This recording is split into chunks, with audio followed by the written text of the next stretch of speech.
别人继承家产，我继承了欠了一屁股外债的废弃仓库。陈老板，别装死，欠债还钱，天经地义。你谁？陈老板，叫我彪哥就行。债务走流程，你们踹门算私闯。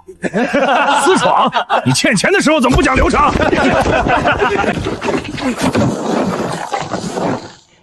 就这些破烂儿，你还当宝？拿开你的脚！我就踩了，你能怎么着？何必撑着？把仓库转给我，我替你处理债务，大家都体面。先坑我的货，再找人逼我签转让协议，这叫体面。陈烨，你能不能现实一点？你这仓库已经撑不下去了。你站在坑我的人身边，劝我别死撑。不签。今天不签，我就先砸了你的仓库！不仅你的仓库是我的，就连你的女人也是我的。住手！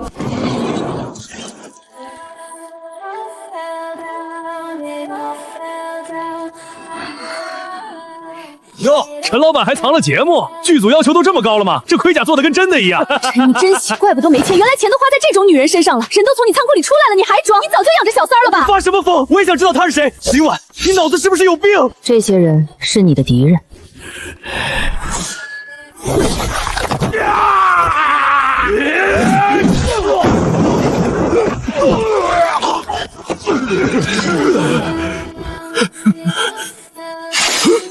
你知道老子是谁吗？军前滋事，抢夺军资，按律当斩。别斩！现代社会不兴这个。现代社会，反正不能杀人。陈烨，今天算你运气好，但你的债躲不掉。多带点人。再犯者断手。陈烨，我以前真是小看你了。慢走不送。行，现在没人了。你哪个剧组的？还是赵括找来整我的？你受伤了？你是何人？这是我的仓库，该我问你，你到底是谁？从哪来的？寒门关镇北军主将沈经霜。寒门关？我军遭蛮族围困，粮草断绝，寒衣不足。我率亲兵突围求援，误入兵窟，推门之后便到了此地。你干什么？寒门关镇北军主将沈经霜求先生借我御寒军资，一件寒衣可救我一名将士，一袋军粮可让我北境百姓多活一日。寒门关8000残军30万居民被蛮族围困17日，城中无粮无炭无药，再过3日大雪不停，关中百姓至少冻死一半。求先生救寒门关！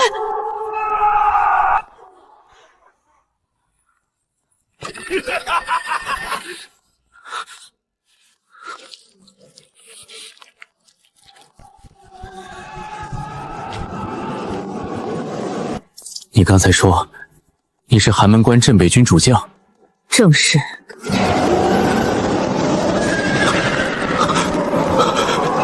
所以那门后面真是古代？古代？算了，你应该听不懂。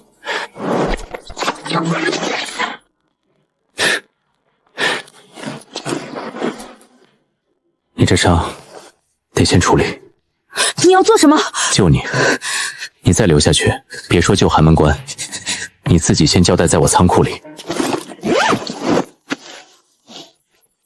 先说好，我不是医生，只能简单处理，你忍着点儿。这是何物？消毒的。毒？不是下毒，是防止伤口烂掉。看见没？没事儿。你这都能站着打人，疼就喊出来，没人笑你。军中负伤寻常事，主将不可示弱。何物作响？暖风机，吹热风的，你理解成不用烧炭的火炉。无需木炭，竟能生暖。可供几人取暖？看地方大小，你们那边要是有帐篷，10几个人问题不大。若有百台呢？百台？寒门关伤兵昂众，冻伤者近2000。许多人不是死于刀剑，而是死于寒夜。吃点东西。此乃军粮，算是。如何使用？直接吃。此物小小一块，竟如此顶级。压缩饼干，高热量，你们行军打仗应该用得上。我军斥候已有3日未得饱食，先生，这些军粮也可交易。将军，快走！追兵找来了。追兵！两军女将果然在此。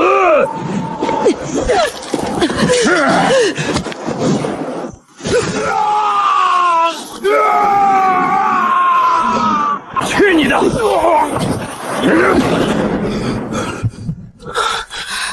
方才那道白芒是何法器？29块9标邮的法器。你刚才说寒门关还有多少人？粮还能撑几天？8000残军，30万军民，粮还能撑3日。军中尚有半数无寒衣，百姓之中老弱死伤更甚。这不是等死吗？所以我来求援。先别先生的叫，我叫陈野。先生，这是现在不确定你那些金子能不能换钱，也不知道这门到底怎么回事。但有一点我看明白了，你那边真有人快死了。第一批50件军大衣，10箱压缩饼干，20个医疗包，20条保温毯，你先拿回去救急，别急着谢。我是商人，不是圣人，这批算试用，后面要交易。陈先生大恩，寒门关必不敢忘，理当如此。若夜战有此户，蛮族骑兵不足为惧。陈爷，若我能活着回城，今夜便再来。门要是还能开，我等你。赵括说这些货是破烂，可门那边好像有人拿命在等。将军回来了，有衣有粮，我们有救了！是了。御寒军姿，将军回来了！将军，这些是朝廷送来的。朝廷若肯送来这些，寒门关何至于冻死3000人？先给伤民营。是。重伤冻患者优先。军粮分给3天未进饱食的斥候和守夜兵。活了！将军，我是不是没死？没死，好暖。将军，此等寒衣，若能多些，我军便能撑下去。会有的。将军，这是吃的。此为军粮，可食。将军，这粮虽小，却顶饿。将军，这些纱布竟如此干净。按我说的方法用，伤口先清理，再包扎。这药水竟能防创口溃烂，神药啊！刘老板，帮我看看这个。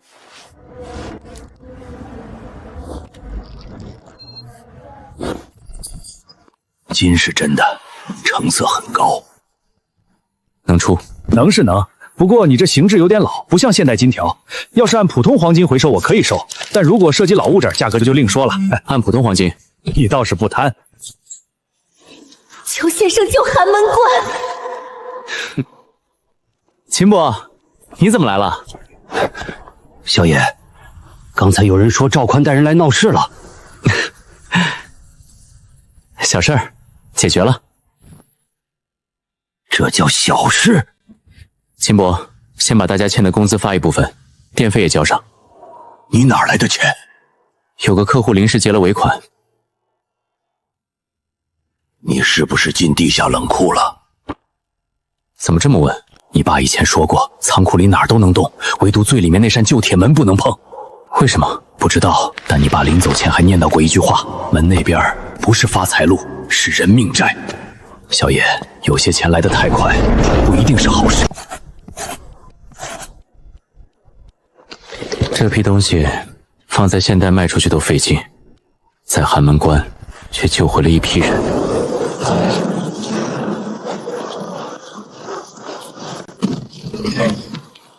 臣也，第一批寒衣军粮已救我伤兵营100余人，你舱中那些御寒之物，我全要。寒门关能不能活，就看你了。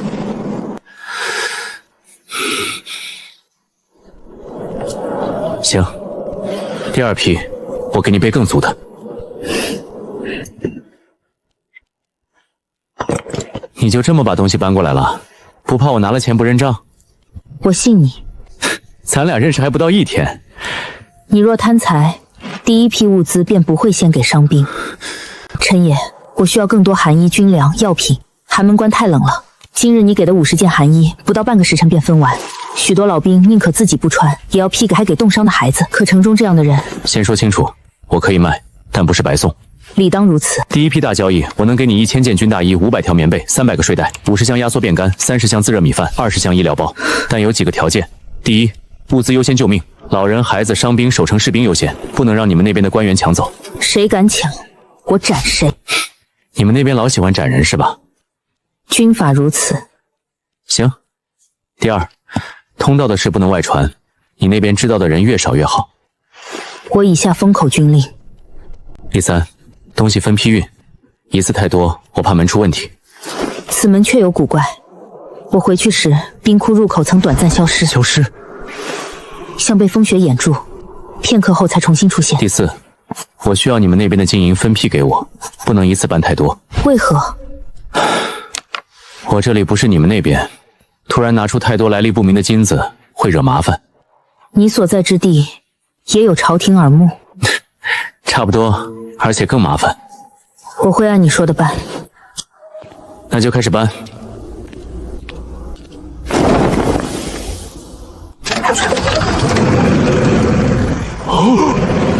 将军，此铁兽会动，将军退后。不得无礼。这不是铁兽，是叉车，搬货用的。陈先生不愧是门后仙人，竟能驯铁兽运粮。别瞎传，我不是仙人。哼！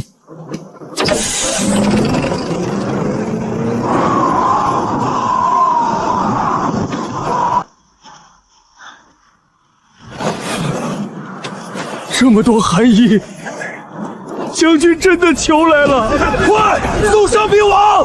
还有城西百姓棚，那有孩子，那里冻死了好几个孩子。韩征，按名册分发，反敢私藏、盗卖、抢夺处置。军法处置。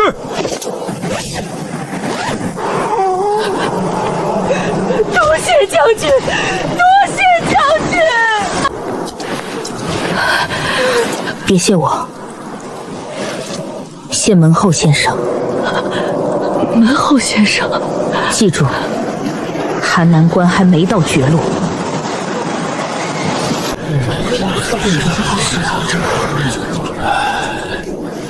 听说冰窟后面住着一位不愿露面的仙人，沈家先祖显灵了。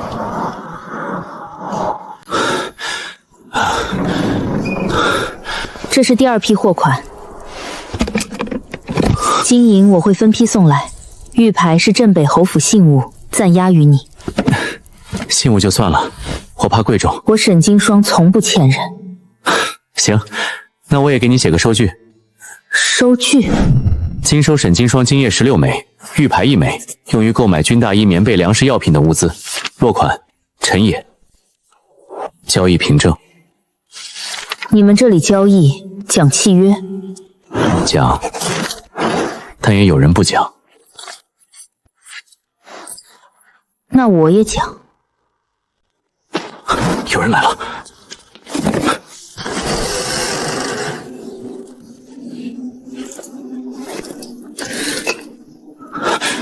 自己人。少爷，你真把那扇门打开了？秦伯，你知道什么？当年你爸也是这么开始的。秦伯，你这话什么意思？秦伯是自己人，少爷，他是门那边的人。寒门关镇北军主将沈金霜。寒门关？你知道寒门关？我知道的不多。你爸活着的时候，从不让我靠近地下冷库。但有一年冬天，他突然开始大量采购棉衣、粮食、药品，还有一些我看不懂的东西。什么时候？20多年前，那时仓库还不大，你爸也没现在这些设备。可他疯买到御寒物资，全往仓库里搬。我问他是不是接了什么大订单，他说不是订单，是救命。后来有一段时间，他每天晚上都守在这扇门前，白天出去买货，晚上往门里送。有几次我半夜来，然后呢，看见地上有血水，还有血。然后你爸失踪了7天，7天后他回来了，整个人瘦了一圈，身上全是伤，还带回来一块冻裂的军牌。还在哪儿？我不知道，你爸收起来了。从那以后，你爸就不再开这扇门。他还反复叮嘱我，绝不能让你靠近地下冷库。为什么？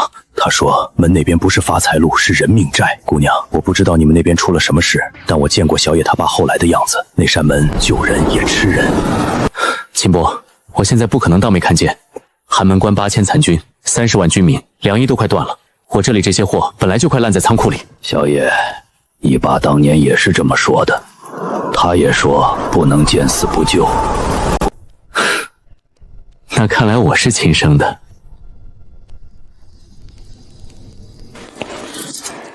老先生放心，臣也助我寒门关，我沈金刷必以性命护他。我老了，拦不住你们，但你记住，物资可以送，人别轻易过去。你最好真有数。将军，第一批军资已入库。今夜之恩，寒门关记下了。别光记，明晚继续带货款。好。你打算怎么办？先把库存盘清楚，以后运货、采购、做账都得有人帮我遮掩。你想让我帮你？您不是已经上船了吗？你小子跟你爸一样麻烦精。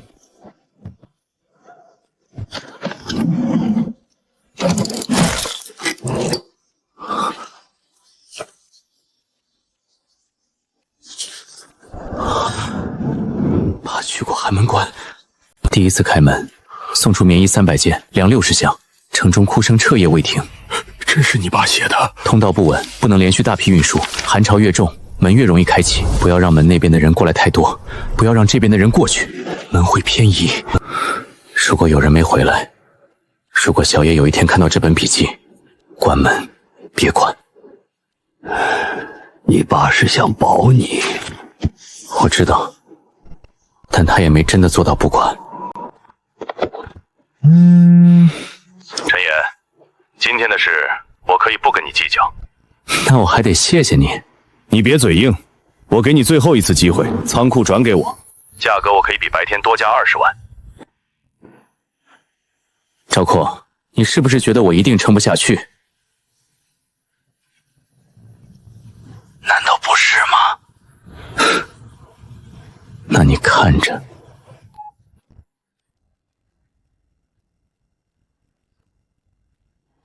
他还是不肯。不肯。今天那个女人，你真以为是他养的小三儿？那不然呢？陈野藏的恐怕不是女人，有秘密。什么意思？找人盯着，尤其是地下武库，我倒要看看他到底靠什么翻身。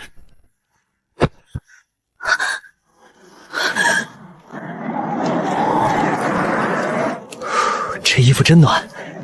少说话，盯着城外。我就是觉得像做梦，昨天还以为自己要冻死，今天就穿上了这么好的寒衣。有动静。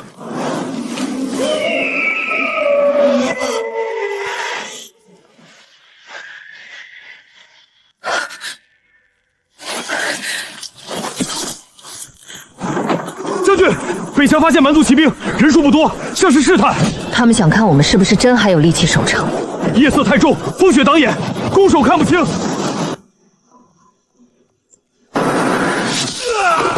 去冰窟，开门。夜战正是他所赠法器显微之时。是。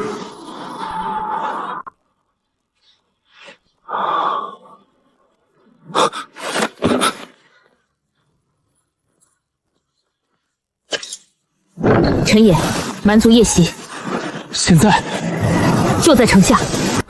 夜袭不怕人多，就怕看不见。这个叫强光手电，照眼睛能让人短时间睁不开。这个叫头灯，绑脑袋上，手不用拿也能照路。这个是反光背心，给巡逻兵穿，夜里互相能看见，别自己人撞自己人。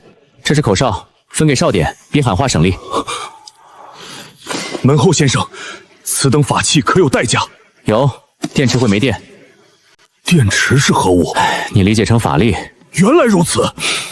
听着，别所有灯一起乱照，分3组，第1组照马眼，第2组照骑兵脸，第3组扫雪地，防止有人贴近城墙。头灯给弓手和传令兵，手电给哨兵。若敌军被强光所扰，我军弓弩便能趁乱射杀。对。走。要不要我过去教？你不会战场厮杀，留在这里。我谢谢你这么直接。你若出事，寒门关便真无缘了。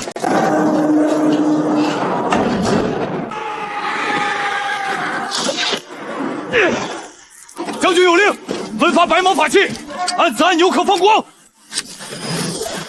我的眼睛！春火照城下！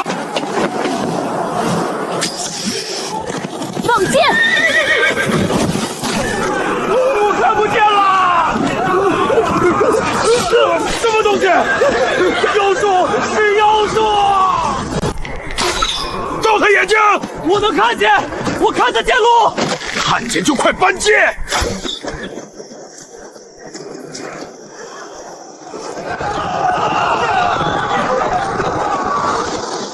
赢了！板子退了！门后先生的白芒法宝真能破夜袭！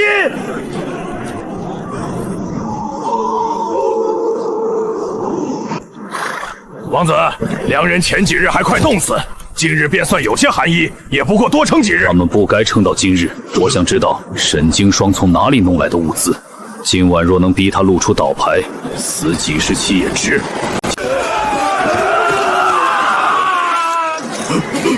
我的，那是什么妖术？不是妖术，是异宝。沈经霜背后果然有人。撤，下次再来就不是试探了。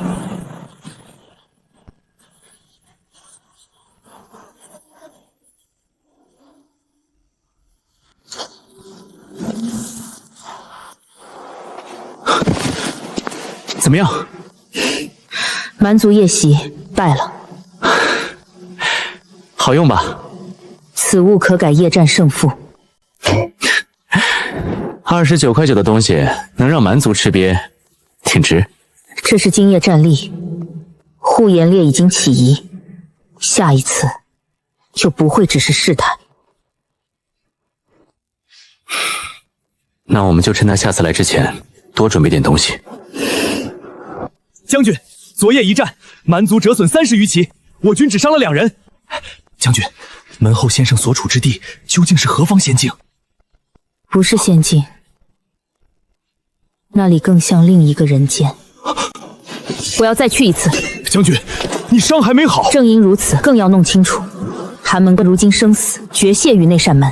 若我连门后是什么地方都不知，如何敢把全城性命押上去？末将随将军同去。我一人去，人越多，越容易惊动陈野那边。若两良和时辰内我未回，你守住冰窟，不许任何人擅入。末将领命。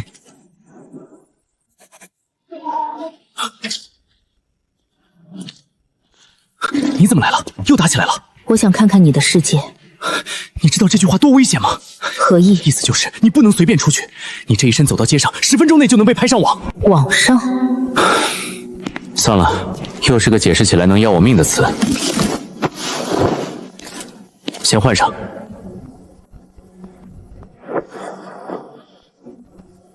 为何？遮住你这身打扮，还有这个，不能拿出去。兵器不可离身。在我们这儿，你拿着这个出门，马上有人请你喝茶。喝茶？就是被带走盘问。你藏了什么？无。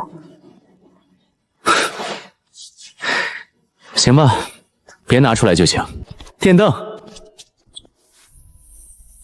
无油无火，长明不灭。有电就亮。电是何物？你先理解成一种看不见的力，如内力。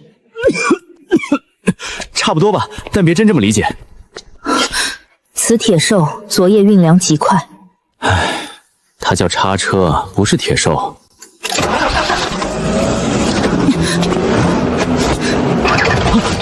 别紧张，它不吃人。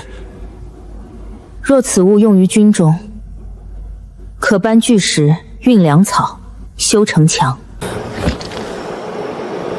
谁在窥视？别，这是监控。此物为何能映出我等？摄像头拍的。暗哨？差不多，但是我自己的。他能帮我看仓库有没有人闯进来。昨晚赵括他们要是被拍全了，我还能报警。你们这里人人都可被暗中窥视？差不多。难怪你说我不能出去。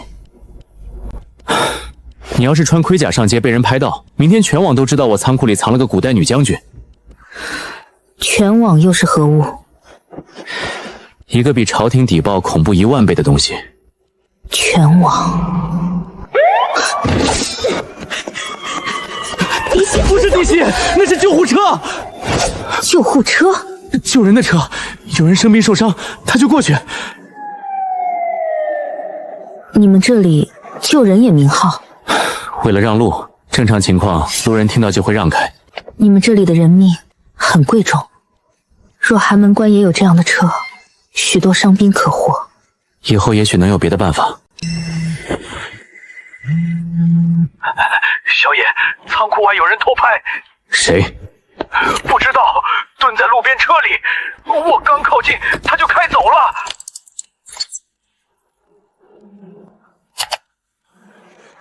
有人发现我？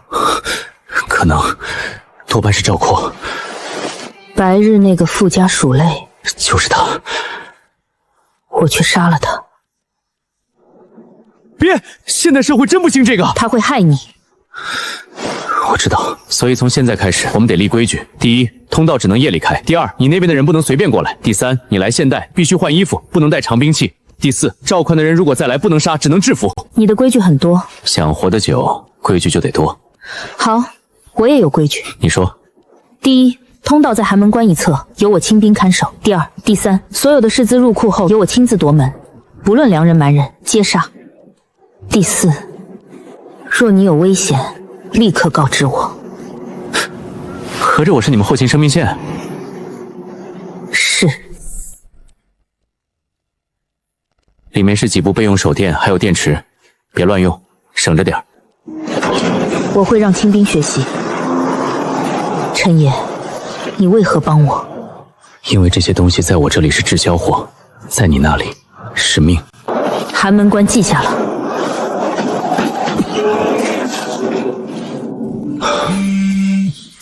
陈爷，剧组演员挺漂亮啊。阴魂不散。谁？他们拍到了。拍到背影，但足够让他们起疑。小野，这事不能再这样下去了。那姑娘再穿甲出来，迟早出事。衣服在里面，赵括的人可能还在盯着。今天别穿甲露面。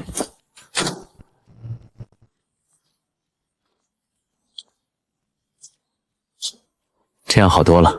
袖口太软，不便拔刀。你刀呢？未带。袖子里藏短臂了吧？防身。可以藏，但不能拔，除非真有人要你的命。明白。为何？容易把他们吓跑。吓跑不是正好？有道理，但不利于解释。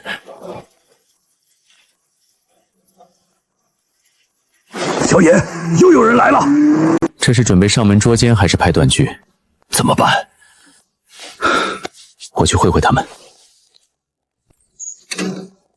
陈野，没打扰你吧？你们进别人仓库，从来不问主人同不同意。别这么紧张。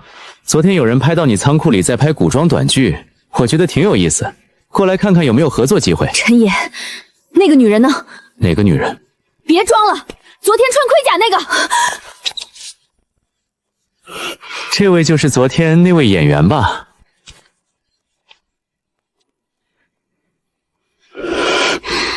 陈野，你还说不认识？衣服都换好了，藏得挺熟练啊。林婉，你是不是戏太多了？我戏多？我跟你在一起那么久，你说没钱，说要还债，说没心思结婚，结果呢？你把他藏在仓库里。他是何人？前任。前任？就是以前认识，现在没关系的人。既已无关，何故纠缠？你说什么？弃城之人无权质问守城之人。姑娘说话挺有意思。你叫什么名字？哪家公司的？我手里有几个古风项目，也许可以合作。我不从商。别拒绝得太快。陈野给你多少，我可以出3倍。赵坤，我不是二主。陈野，你还敢说你们没关系？他这话不是你想的那个意思。那是什么意思？他都住你仓库了，还穿你的衣服，你还想怎么解释？陈野借衣于我，是为避祸。你既弃他而去，如今又与此獐头鼠尾之人为虎，何来资格问责？你说谁獐头鼠尾？你。姑娘，嘴太硬，在社会上不好混。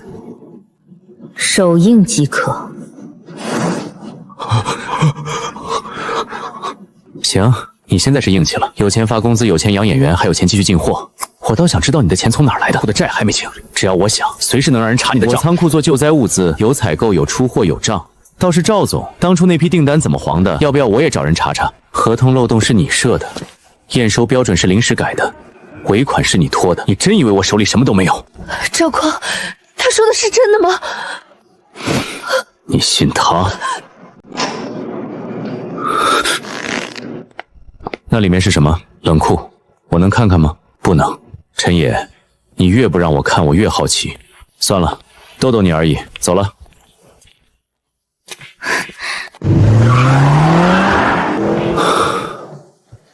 以后少说不是二主这种话。有何不妥？在我们这儿容易被误会。误会为何？就是他会以为你是我的人。我寒门关如今确实仰仗你。将军，监军萧贺带人查库，要封门后先生送来的军资。萧监军，没有将军谕令，任何人不得入库。本官奉旨监军，寒门关上下军务粮草皆有查验之权。这些是御寒救命之物，不可乱动。救命之物？本官看是来历不明的妖物。沈将军私藏异物不报朝廷，恐有不臣之心。放屁！这些东西救了伤兵昂100余条命。正因如此，才更要查。来人，封库！我看谁敢！将军，沈将军来得正好，本官正要查验这些来历不明的军资。查可以。军大衣1000件，棉费500条，睡袋300个，压缩军粮5箱，药包20箱，其中300件军大衣一发伤兵行，200条棉费一发城西棚北向强守夜军，其余全部登记在册。萧监军要查，所有物资按赔你册发放，但伤兵行动横者优先，城西老弱优先，守城军人优先，谁敢截留一件，本将按军法处置。将军，求您别让他们封库。昨夜若不是将军发下来的棉被，我儿已经冻死了。这件寒衣是我从死人堆里捡回一条命的东西，谁要拿走，先从我身上扒。沈将军好手段。萧监主不是要茶吗？请。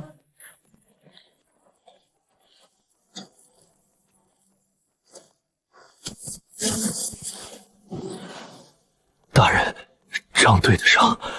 既然查清了，继续发放。开库发议，诺。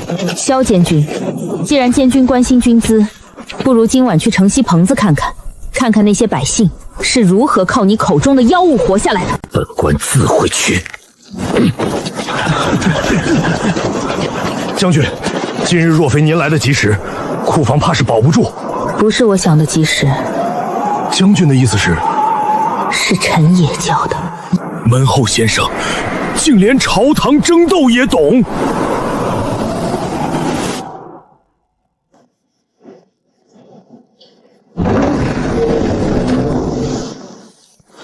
萧贺退了。不错，字比我想象中好看。我自幼习字，今日若无你提醒，寒门关军资弊乱。别把我说的太厉害，我就是见过一些抢功甩锅的人。赵括那样的人，差不多。那你也很不容易。陈野，你仓库最近出货不少啊，救灾物资还是别的什么？我会查清楚的。又是那个富家鼠辈。若在寒门关，他已死3次。哼，可惜这里是现代，所以我们得更小心。将军，城外蛮族送来一封战书。等等，带上，这个也拿着。何物？望远镜，能看远处。你拿到城墙上试试，别让别人乱传。可观敌阵。对，我去便回。别冲动，战书这东西大概率是激你。你也懂兵法？不懂兵法，但懂剑人。萧贺与赵括皆属此类。差不多。我会谨慎。交出门后之人，本王自可退兵10里，许你城中百姓3日活路。若不交，明夜此时，本王图你城外留军营，取100人首级悬于关前。畜生！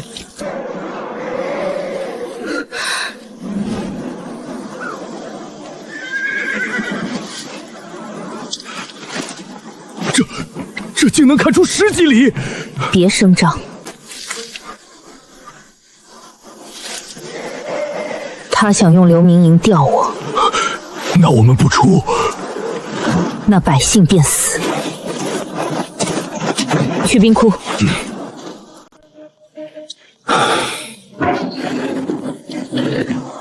他点名要我。他不知你名姓，只知门后有人。挺聪明。你想救城外那批人？要救。明知道是陷阱。若因是陷阱便不救，寒门关军心会寒。好，那就想办法。不能正面冲，就得让他们看不清追不上，判断错。这些能救人？单独不能，组合起来可以。你们不能从主城关出，呼延烈肯定盯着。寒门关西北有一处废水闸，已废弃多年，可容小队通行。那就从那里出去。第一队带头灯和绳索去接人，第二队在另一边用强光和喇叭制造动静，假装主力出城。第三队在城墙上用手电乱扫，让蛮族以为你们要夜袭。声东击西。对，这个给假目标传，夜里光一照很显眼，让蛮族看见他们去追他们。诱敌。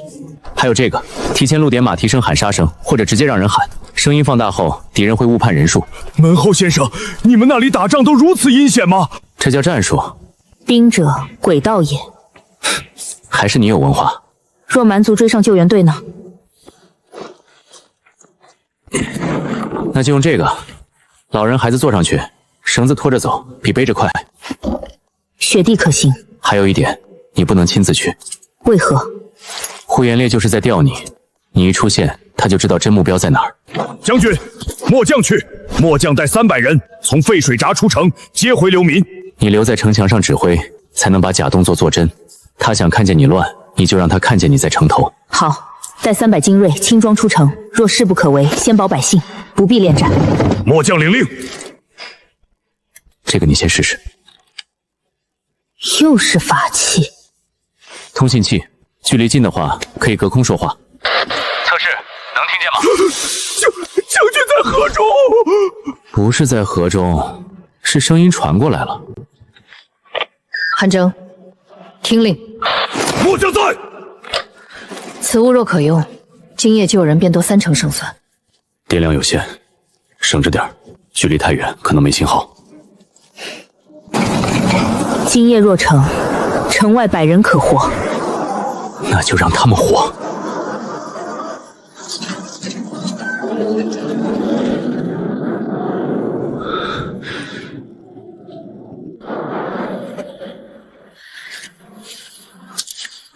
韩征，行动！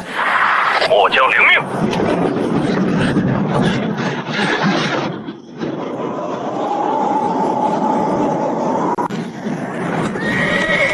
王子，子时快到了。沈经霜向来爱惜百姓，他一定会出城。若他不出呢？那便砍下100颗人头，挂在寒门关前。良人就喜欢讲仁义，这便是他们的弱势。将军，救援队已出城，按原路前进，不许恋战。末将明白。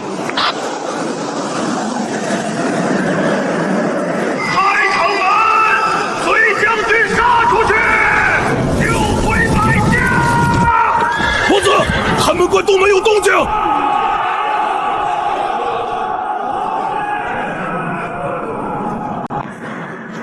沈经霜想从东门出，他定是要救刘云营。镇北军听令，随我出城。王子，不能让他冲到刘军营。右翼骑兵压向东门。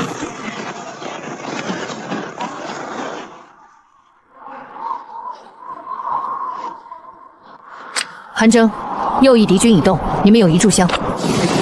收到。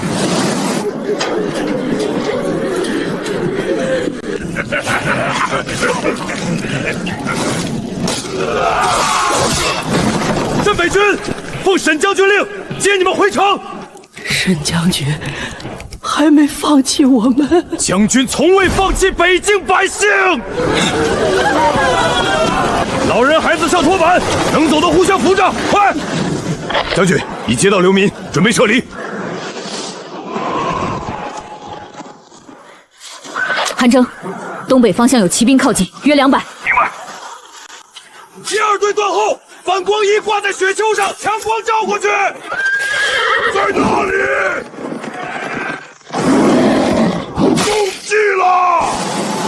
沈经霜骗我！传令，全军追击西北。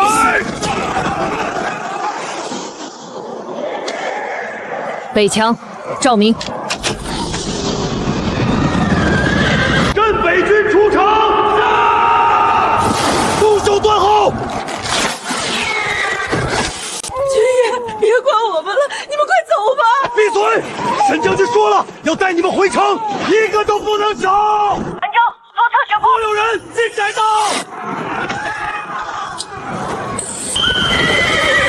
啊！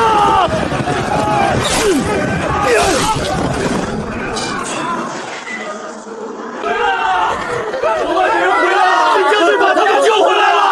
点名，一个不少。将军，城外流民113人，全部入城。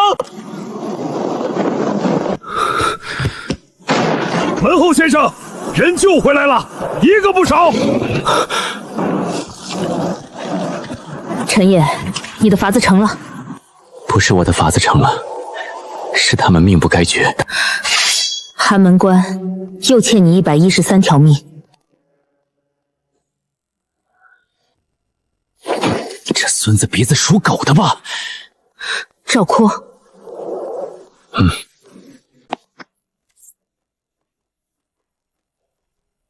小野，这样下去不行，仓库外面得清理，排水口也得堵一下。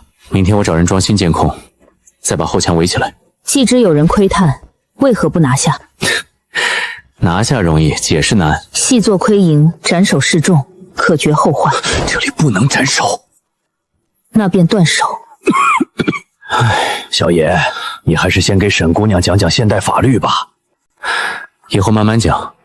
总之，赵括现在还不能动，他越怀疑越会盯着我，我们得让他看见一个合理解释。何谓合理解释？救灾物资仓库，从明天开始，仓库表面上要转型，棉衣、帐篷、食品、医疗包都说得通。至于冷库有血水，就说我在测试低温储备设备，能糊弄过去。糊弄一时算一时，先把账做起来。你这里的敌人比蛮族麻烦。蛮族至少明着来。有人进来了，还真敢进来！不能杀，不能重伤，最好别见血。那如何拿人？赵爷，摁倒，绑起来。此物可复人，可好用了。你们这里刑具倒精巧。赵总，这里真有问题，爬水沟里全是血水，仓库里还有脚印，对，不像普通冷库。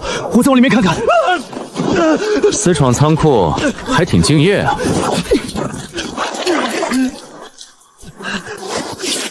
你们干什么？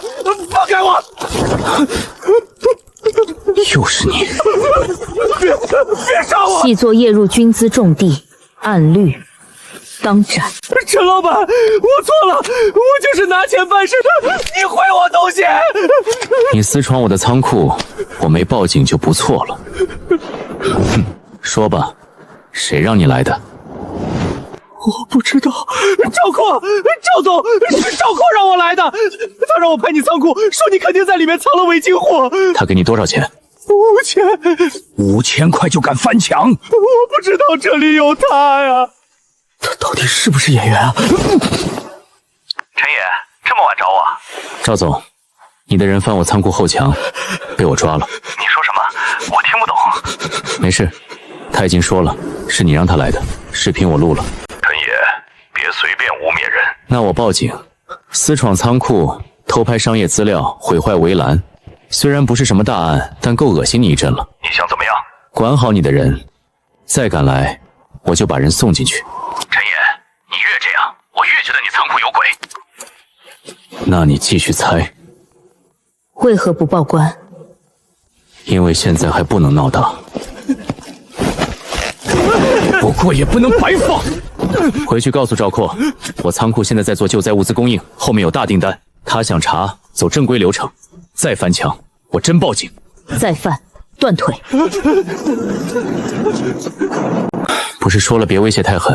我已改口，未说断手。看什么？此物轻便，却能复人。若用于俘虏，可省绳索。你们那边绑俘虏用麻绳？麻绳易断，也费时。你要是喜欢，明天给你带几箱。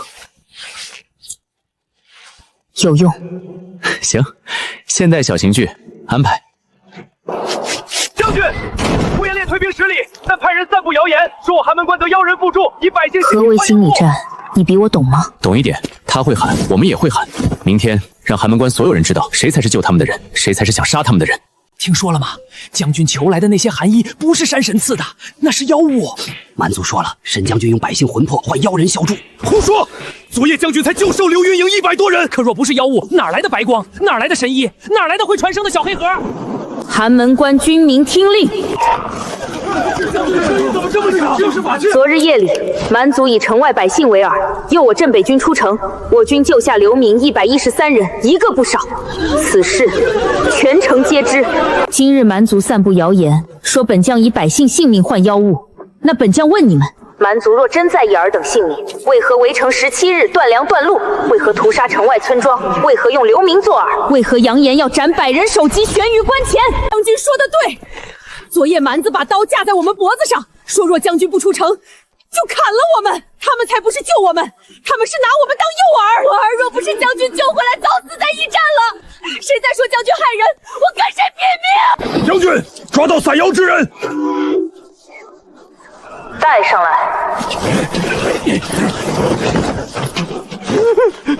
我们们只是听别人说的。听谁说？伤兵王领寒衣300件，城西百姓棚领棉费200条。刘平王贺就113人，军医所领药包20箱。军资如何来，本将暂不能言，但军资如何用，本将可以让全城知道。寒衣给了谁，粮食给了谁，药包救了谁，全部登记在册。若有人觉得本将用妖物害民，大可来查；若有人想借妖物之名夺伤兵之衣，断百姓之粮，乱我军心，本将先斩他。将军威武，镇北军不弃民，镇北军不弃民。本将先斩他。将军威武，镇北军不弃民。这姑娘有主将的样子，她本来就是。你也变了。我哪儿变了？以前你只盯着货卖不卖得出去，现在你盯着他们能救多少人。可能是因为真看见人快死了。秦伯，仓库里还有多少喇叭？20多个，都整理出来。城墙、百姓棚、伤兵横都用得上。再找找有没有白板、油性笔、反光条，能做公告炮的都拿出来。说，陈野，你最近到底在做什么？跟你没关系。赵宽说你仓库可能在走私，他说什么你都信？昨晚他派人去你仓库了，对吧？我后来才知道，陈野，赵宽这个人可能没你想的那么简单。你现在才发现那个女人到底是谁？这个问题你问过很多遍了。我只是想知道你是不是因为她才突然变了。林婉，人不会因为一个人突然变，是因为有些事忽然不能装作没看见了。又带匕首了。习惯。你那边怎么样？谣言暂时压下去了，但护颜烈不会停。他发现硬打不划算，就会搞人心。还有一事，今日抓到的散谣细作，不全是蛮族的人。什么意思？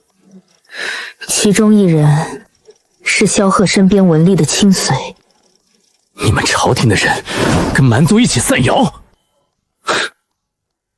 这帮人是真怕你守住寒门关啊！朝廷要的或许不是寒门关守住，而是沈家军不能再壮大。将军，粮仓起火！哪个粮仓？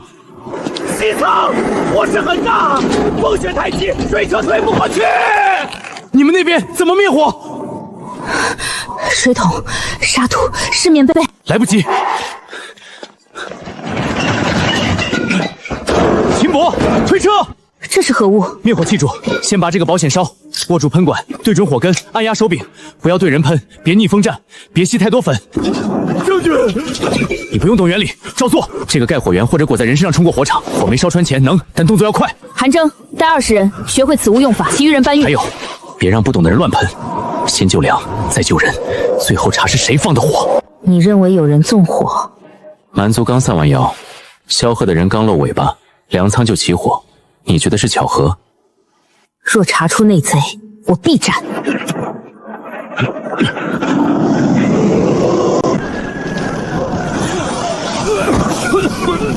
粮仓不能烧啊！这可是全城活命粮。大人，火若烧毁西仓，沈经霜必担治军不严之罪。闭嘴！所有人后撤3丈。这是何物？门后先生给的灭火法器。火灭了，这法器能喷寒烟，快照着韩将军做。先搬未烧粮袋，受潮的也搬出来，火源东南角，集中喷。将军保住了。查，封锁粮仓，所有守仓兵搬运工今晚靠近粮仓者，一个不许走。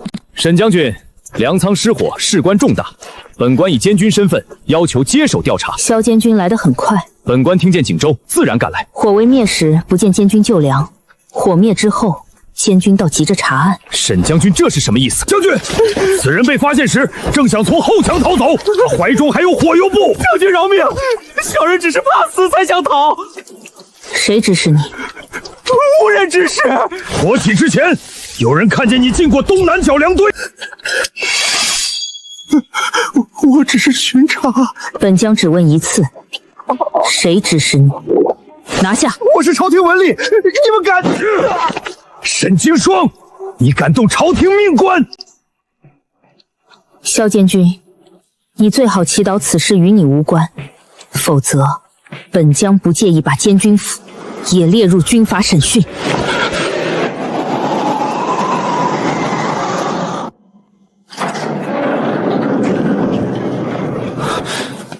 粮仓保住了吗？保住大半。此物救了寒门关一仓粮，库存还有不少，明天我再教你们一遍。灭火器用完得换，不能无限喷。我会让专人看管。火是人放的。萧贺，他身边文吏牵涉其中，但尚无信证指向他。这种人不会自己动手。我不能现在杀他。我知道，现在杀他，朝廷就能说你谋反。你不能杀他，但可以让他一次次露出马脚，留证据、账册、证人、物证都留好。他越急着害你，越会留下破绽。将军，城中有人发热咳血，军医说像是疫症。多少人？目前发现7人，高热咳血，其中3人来自昨夜救回的刘明营。有没有腹泻、呕吐、皮疹？军医只说高热、咳血、昏迷。先隔离。隔离？就是把病人和没病的人分开，所有接触过病人的人也要单独分开观察，不能再让他们挤在百姓棚。韩征，封锁刘明营，所有接触过病患者不得离开，调军医过去，不许百姓围观。不够，药不够，口罩不够，消毒液也不够。你那边是30万人，不是300人。先救急，病患戴口罩，照顾他们的人也戴。所有人不要喝生水，粪污脏衣血布统一烧掉，帐篷之间拉开距离，别挤在一起。我会照办。这个能消毒，但易燃，别靠火。划出隔离区、病人区、接触者区、干净区，写清楚，谁敢乱闯，按你的军法来。明白。我没病，别把我们关在一起，我还关在外面。退回去。将军，我们不是犯人，凭什么关我们？我们没病，再待下去会被他们传染死的。封锁是不是为救全城？若放你们出去，疫症传遍寒门关，你们的父母妻儿都要死。本将会送药、送衣、送粮。隔离区中每人都有热水和军粮，但谁敢擅闯出区，按扰乱军令处置。此物气味辛烈，却能净污，按门后先生所言做。将军，此症来势凶，若无良药，恐怕什么？恐怕3日内病患翻倍。我去找陈野。对，口罩、酒精、消毒地、退烧药，户外应急包也要。现货多少？明天能送？不行，今晚。小野，量太大了，会被人盯上。我知道。情况怎么样？病患23人，接触者170余人，已按你所言隔离。有新增死亡吗？2个孩子没撑住。陈野，我还需要药。我在想办法。你这里也不易。你那边是蛮族围城，我这边是钱、账、规矩、赵括，还有一堆不能解释的采购记录。这个够吗？够不够不是问题，问题是不能这么花。所以，我又把难题给了你。别想太多，你负责稳住寒门关，我负责弄药。不能用一个渠道买，那就拆开。药店、诊所、户外店、电商、劳保市场、公益捐赠，全走。表面名义做成救灾物资采购，钱我来想办法。我信你。别信太满，我也不是神仙。我知道，但寒门关现在只有你。行了，别给我上压力。先把这些带回去，今晚撑过去，明天我给你补一批。将军，隔离营有人闹事，他们说我们要把染病的人活活困死，正在冲门，上百人冲击营门，军医被打伤了2个。我跟你去。不行，寒门关有疫症，你过去可能会染病。我这边有口罩和消毒液，比你们安全。还有蛮族萧贺乱民，你不会武。我知道我不会武，但现在问题不是砍人，他们为什么闹？因为怕被关起来等死。你去能镇住他们，但要让他们相信隔离是为了救命，得有人把规则讲清楚。我不靠近病人，就站在你身后，真有危险，你负责把我拖回来。只许站在我身后。行。不可离我3步。行。若我让你退，你立刻退。沈将军，你比我妈还啰嗦。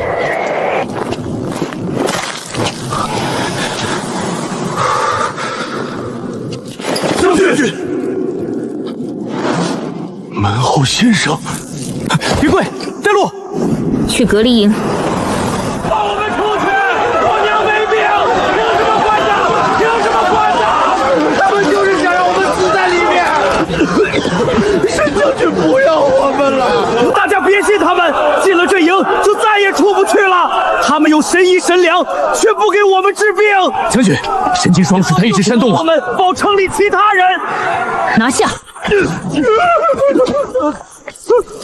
看见没有？我说中了，他要杀人灭口。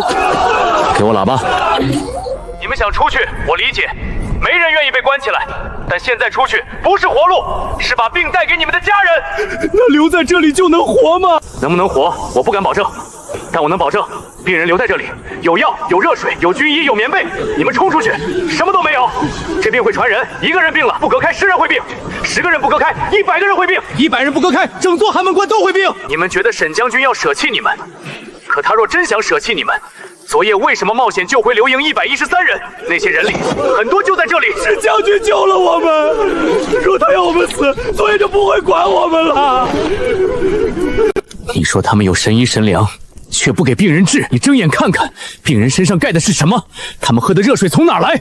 军医为什么戴口罩进去？药又是谁送来的？你不是怕死，你是想让别人跟着你一起乱。他是细作，他在骗我们。将军饶命！是萧剑贵身边的人让我散话，我不知道他跟蛮族有牵惹。留活口，押入军牢严审。